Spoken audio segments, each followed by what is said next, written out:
Sir 23-24 ಕಾರ್ಮಿಕ ಇಲಾಖೆಯಲ್ಲಿ ಹಣ ಬಳಕೆ ಆಗ್ತಾ ಇಲ್ಲ ಸರ್ ಈ ಇಲಾಖೆ. ಅದು ನೋಡಿದೆ, ಅದು ಆ ಥರ ಇಲ್ಲ. ಗಿಗ್ ಇನ್ನು ಪ್ರಾರಂಭನೇ ಆಗಿಲ್ಲಲ್ರಿ. ಗಿಗ್ ಮೊನ್ನೆ ತಾನೇ ಬಿಲ್ ಮಾಡಿದೀವಲ್ಲ, ಎಷ್ಟು ಬಳಕೆ ಆಗಿದೆ ಸರ್? ಇನ್ನು ಬೋರ್ಡೇ ಪ್ರಾರಂಭ ಆಗಿ ದುಡ್ಡು ಬಂದಿಲ್ಲ ರೀ. ಇನ್ನು ಬೋರ್ಡ್ ಪ್ರಾರಂಭ ಮಾಡಬೇಕು, ದುಡ್ಡು ಬರಬೇಕು. ಸರ್ಕಾರ ಮೊದಲ ಇನ್ಶೂರೆನ್ಸ್ ನಾವು ಅನೌನ್ಸ್ ಮಾಡಿದ್ದೀವಿ.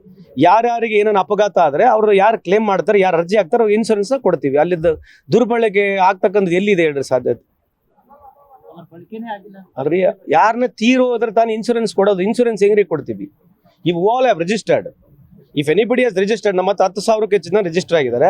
ಯಾರ್ಯಾರು ರಿಜಿಸ್ಟರ್ ಮಾಡಿರ್ತಾರೆ, ರಿಜಿಸ್ಟರ್ ಆದಂಥ ಸಂದರ್ಭದಲ್ಲಿ ಯಾರಿಗ ಹಾನಿ ಆದರೆ, ಅವ್ರು ಏನನ್ನ ಮೃತಪಟ್ಟಿದ್ರೆ ಅವ್ರು ನಮಗೆ ಕೊಟ್ಟಿದ್ರೆ ಅದು ಕೊಡ್ತಕ್ಕಂಥದ್ದು. ಅದರಲ್ಲಿ ಏನು ಕೋಟಿ ಎಲ್ಲಿದೆ? ಅದರಲ್ಲಿ ಸರ್ಕಾರನೇ ಕೊಟ್ಟಿರೋದು 10 ಕೋಟಿ ಕೊಟ್ಟಿದೆ. ಅದರಲ್ಲಿ ಫಸ್ಟ್ ಇನಿಷಿಯಲ್ ನಮಗೆ ಕೊಟ್ಟಿರತಕ್ಕಂಥದ್ದು. ಸರ್ ಬ್ಯಾಲೆಟ್ ಪೇಪರ್ ವಿಚಾರದಲ್ಲಿ ಕೂಡ ಕೋಟಿ ಲೂಟಿ ಆಗಿರೋದನ್ನ ಸರ್ಕಾರವೇ ಒಪ್ಕೊಂಡಿದೆ ಅನ್ನೋದು CAG ವರದಿಯಲ್ಲಿ ಉಲ್ಲೇಖ ಆಗಿದೆ. ಅದೇ ಅದೇ ಹೇಳ್ತಾರೆ, CAG ರಿಪೋರ್ಟ್ ಬಂದಿರತಕ್ಕಂಥದ್ದು ಓದ್ಕೊಳ್ಳಿ, ಡೇಟ್ ಕೂಡ ಓದ್ಕೊಳ್ಳಿ. ಬಹುತೇಕ ಬಿಜೆಪಿ ಸರ್ಕಾರದಲ್ಲಿರ್ತಕ್ಕಂಥದ್ದು ಕ್ಯಾಗ್ ರಿಪೋರ್ಟ್ ಇದೆ. ಅದು ಸಮರ್ಪಕವಾಗಿ ಆಲ್ರೆಡಿ ನಮ್ಮ ಇಲಾಖೆಗೆ ಕೊಟ್ಟಿದ್ದೀವಿ. ಅದು ಸಂಪೂರ್ಣ ಮಾಹಿತಿ ನಿಮಗೆ ಮುಂದೆ ಬರ್ತಕ್ಕಂಥ ಕೊಡ್ತೀನಿ. ಸರ್ ಬ್ಯಾಲೆಟ್ ಪೇಪರ್ ವಿಚಾರದಲ್ಲಿ ಬಿಜೆಪಿ ಅವರು ಪ್ರಮುಖವಾಗಿ ಒಂದು ಸವಾಲು ಆಗ್ತಿದ್ದಾರೆ. ಈಗ ಬ್ಯಾಲೆಟ್ ಸಿಸ್ಟಮ್ ತರ್ತಿದ್ರೆ 136 ಸ್ಥಾನ ಏನ್ ಗೆದ್ದಿದ್ರೆ ಅವರೆಲ್ಲರೂ ಕೂಡ ಮತ್ತೆ ಚುನಾವಣೆಯನ್ನ ಬ್ಯಾಲೆಟ್ ಪೇಪರ್ ಚುನಾವಣೆ ಇದರಲ್ಲೇ ನಡೆಸಿ ಅಂತ ಸಾಕ್ ಮಾಡಕ್ ಹೇಳ್ರಿ. ಸುಳ್ಳು ಮಾಡಿ ಲೂಟಿ ಹೊಡೆದು ಎಲೆಕ್ಷನ್ನೇ ಮೋಸ ಮಾಡಿ ಒಂದಕ್ಕೇನು ಉತ್ತರ ಕೊಡ್ಲಾರ ಪ್ರಧಾನಮಂತ್ರಿಗಳು ತಿರುಗಾಡ್ತಾರೆ. ಸುಮ್ಮನೆ ಯಾಕ್ರಿ ಮಾತಾಡ್ತಾರೆ? ಇದು ಫ್ರಾಡ್ ವೋಟ್ನಲ್ಲಿ ಸರ್ಕಾರ ಆಗಿದ್ದೆ ಬಿಜೆಪಿ ಸರ್ಕಾರ. ಒರಿಸ್ಸಾನಲ್ಲಿ ಫ್ರಾಡ್ ವೋಟ್ನಲ್ಲಿ ಆಗಿದೆ 47 ಲಕ್ಷ ಓಟು. ಮಹಾರಾಷ್ಟ್ರದಲ್ಲಿ ಫ್ರಾಡ್ ವೋಟ್ನಲ್ಲಿ ಸರ್ಕಾರ ಮಾಡಿದ್ದಾರೆ. ಹರಿಯಾಣದಲ್ಲಿ ಫ್ರಾಡ್ ವೋಟ್ನಲ್ಲಿ ಸರ್ಕಾರ ಮಾಡಿದ್ದಾರೆ. ಕೇಂದ್ರ ಸರ್ಕಾರನೇ ಫ್ರಾಡ್ ವೋಟ್ನಲ್ಲಿ ಆಗಿದೆ. ಸುಮ್ಮನೆ ಏನೋ ಮಾತನಾಡ್ತಾರೆ. ದೇವ್ರು ಒಳ್ಳೇದು ಮಾಡ್ಲಿ ಅವ್ರಿಗೆ. ಇದು ಬಿಟ್ಟರೆ ಬೇರೆ ಏನಿದೆ ಮಾತಾಡಕ್ಕೆ? ಚುನಾವಣಾ ಅಕ್ರಮ ಆಗಿದೆ, ಅದನ್ನ ಎನ್ಕ್ವೈರಿ ಮಾಡೋದಕ್ಕೆ ಚುನಾವಣಾ ಅಲ್ರಿ. ಈಗ ಎಲೆಕ್ಷನ್ ಕಮಿಷನರ್ ಏನು ಉತ್ತರ ಕೊಡ್ತಾನೆ ಕೇಳ್ರಿ. ಎಲೆಕ್ಷನ್ ಕಮಿಷನರ್ ಅವ್ರಿಗೆ ನೀವು ವಿಡಿಯೋ ರೆಕಾರ್ಡಿಂಗ್ ಕೊಡ್ರಿ ಅಂತಂದ್ರೆ ಕೊಡಕ್ ಬರಲ್ಲ, ಪ್ರೈವಸಿ ಇದೆ ಹೆಣ್ಮಕ್ಳದು, ನಾವು ಪ್ರೈವಸಿ ಕೊಡಕ್ ಬರಲ್ಲ ಅಂತ ಹೇಳ್ತಾರೆ. ಅಂದ್ರೆ ನೀವು ರೆಕಾರ್ಡಿಂಗ್ ಮಾಡಕ್ ಅಧಿಕಾರ ಇತ್ತಾ? When you are not able to give the videos saying that it will be a problematic for women, then first of all, why did you record them? What was the basis that you did recording? ಏನ್ರಿ ಈ ತರ ಯಾರನ್ನ ಒಬ್ಬ election commissioner ಉತ್ತರ ಕೊಡ್ಬೋದು ಈ ದೇಶದಲ್ಲಿ?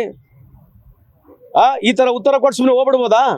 ಏನ್ ನಡೀತದೆ ಸುಮ್ಮನೆ 1 2 3 ಆಲ್ ಇಂಡಿಯಾ ಫ್ರೀ, ಏನ್ ಬೇಕಿದ್ದು ಹೇಳ್ಬೋದು, ಹೋಗ್ಬೋದು. ಇವ್ರಿಗೆ ಕೇಳರಲ್ಲ. ಈಗ ಪಂಜಾಬ್ನಲ್ಲಿ ಇಷ್ಟು ದೊಡ್ಡ ತೊಂದರೆ ಆಗಿದೆ. ಯಾವ್ದನ್ನ ಮೇಜರ್ ಚಾನಲ್ ನಾವು ನೋಡ್ತಾ ಇದೀವ ಪಂಜಾಬ್ ವಿಷಯ? ಬರೇ ಚೈನಾ ಹೋಗೋದು ಬರೋದು, ಚೈನಾ ಹಿಂಗಾಯ್ತು, ಚೈನಾ ಹಿಂಗೆ. ಏನಾಗಿದೆ ಚೈನಾದಲ್ಲಿ? ನಾವು $100 ಬಿಲಿಯನ್ ಡೆಫಿಸಿಟ್ ನಲ್ಲಿ ಇದೀವಿ ಎಕ್ಸ್ಪೋರ್ಟ್ ನಲ್ಲಿ.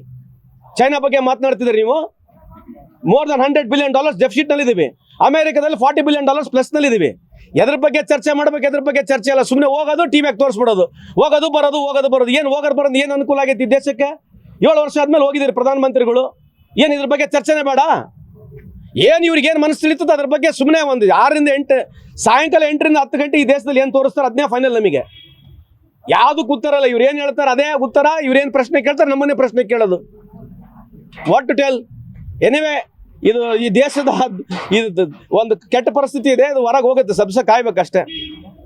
Thank you. ಸರ್ ಸಮೀಕ್ಷೆ ವೇಳೆ ವೀರಶೈವ ಲಿಂಗಾಯತ ಧರ್ಮ ಅಂತ ಹಿಂದೂ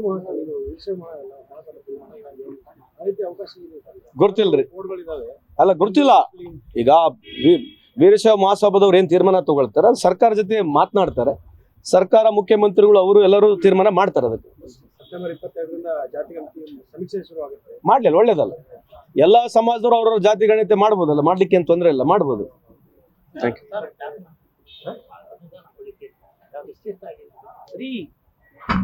10 ಕೋಟಿ ರೂಪಾಯಿ ಇನ್ಸೂರೆನ್ಸ್ ಕೊಟ್ಟಿರತಕ್ಕಂಥದ್ದು. ಅಂದ್ರೆ ಗಿಗ್ ಎಕಾನಮಿನಲ್ಲಿ ಯಾರಿಗೆ ಏನ ತೀರೋದ್ರೆ, ನಮಗೆ ರಿಜಿಸ್ಟರ್ ಆಗಿರತಕ್ಕಂಥ ಯಾರನ್ನ ತೀರೋದ್ರೆ ಅದು ದುಡ್ಡು ನಾವು ಕೊಡಬೇಕು ಅವ್ರಿಗೆ, ಡೈರೆಕ್ಟ್ ಅವ್ರ ಅಕೌಂಟಿಗೆ ಹೋಗುತ್ತೆ. ಅದರಿಂದ ಯಾವುದು ನಾವು ಡೆವಲಪ್ಮೆಂಟ್ ವರ್ಕ್ ಮಾಡಕ್ ಬರಲ್ಲ, ಏನಿಲ್ಲ. So whoever has in the portal, whoever have registered, assuming that 10,000 people have registered so far, ಆ 10,000 ಯಾರು ರಿಜಿಸ್ಟರ್ ಮಾಡಿದಾರೆ, ಯಾರು ತೀರೋಗಿದ್ರೆ ಎಷ್ಟು ಕ್ಲೇಮ್ ಆಗಿದೆ ಕೊಡ್ತೀನಿ ನಿಮಗೆ. ಯಾರು ಕ್ಲೇಮ್ ಮಾಡ್ತಾರೆ ಅವರಿಗೆ ದುಡ್ಡು ಕೊಡೋದು. ಅವ್ರು ಡೈಬಿಟಿ ಆಗಿ ಹೋಗುತ್ತೆ ದುಡ್ಡು, ಅವ್ರಿಗೆ ಹೋಗುತ್ತೆ ದುಡ್ಡು. ಅದರಿಂದ ಏನು ದುರ್ಬಳಕೆ ಆಗ್ತಕ್ಕಂಥ ಸಾಧ್ಯತೆನೇ ಇಲ್ಲ. ಸೊ ನಿಮಗೆ ಅದು ಏನು ರಿಜಿಸ್ಟರ್ ಆಗಿದ್ದಾರೆ, ನಾವು ಇಲ್ಲಿವರೆಗೆ ಎಷ್ಟು ಕ್ಲೇಮ್ ಆಗಿದೆ, ಎಷ್ಟು ಕೊಟ್ಟಿದ್ದೀವಿ, ನೀವು ಮಾಹಿತಿ ಕೊಡೋದು. ಇನ್ನು ಗಿಗ್ ಏಕನ ಸ್ಟಾರ್ಟೇ ಆಗಿಲ್ಲ, ಆವಾಗಲೇ ಕೋಟಿ ಎಲ್ಲಿ ಆಗೋಣ ಆಗುತ್ತೆ ನನಗೆ ಗೊತ್ತಿಲ್ಲ ರೀ. But any clarification if you ask me, I am ready to give. I'll see to that labour commissioner only send you writing. Thank you. Latest ಹಾಗೂ ಇಂಟ್ರೆಸ್ಟಿಂಗ್ ಸುದ್ದಿಗಳಿಗಾಗಿ ಬಾಸ್ ಟಿವಿ ಕನ್ನಡ ಚಾನೆಲ್ನ ಸಬ್ಸ್ಕ್ರೈಬ್ ಮಾಡಿ. ಹಾಗೆಯೇ ಬೆಲ್ ಐಕಾನ್ ಪ್ರೆಸ್ ಮಾಡಿ. ಇದರ ಜೊತೆಗೆ Facebook, Instagram, ಎಕ್ಸ್ನಲ್ಲೂ miss ಮಾಡದೆ follow ಮಾಡಿ.